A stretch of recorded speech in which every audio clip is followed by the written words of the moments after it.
Siapa yang tidak kenal pasukan Siliwangi?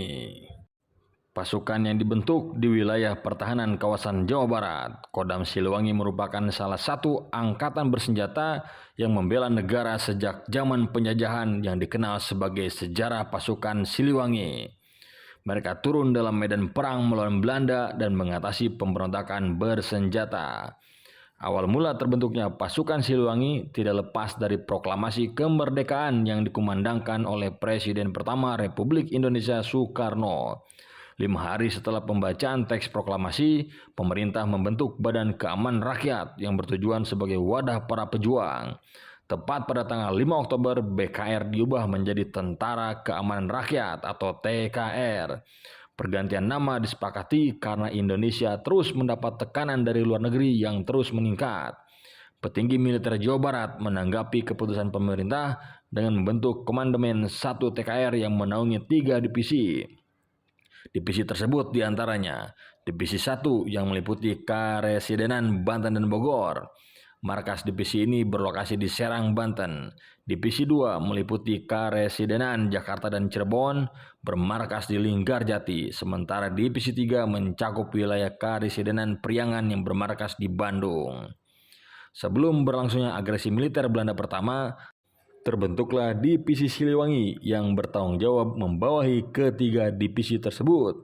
Selama beberapa periode, nama ini terus mengalami perubahan. Perubahan nama pertama pada 24 Juli 50 menggunakan nama Tentara dan Teritorium 3 Siliwangi.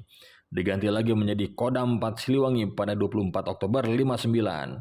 Kemudian tanggal 2 Februari 85 hingga saat ini dikenal dengan Kodam 3 Siliwangi.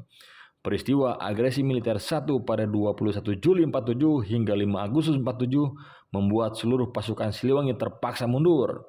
Para angkatan bersenjata menyebar ke hutan dan pedalaman. Di tempat inilah dimulainya pertempuran secara gerilya. Meskipun pernah dipukul mundur saat agresi pertama, pasukan Siliwangi berhasil membuat serdadu Belanda ketakutan.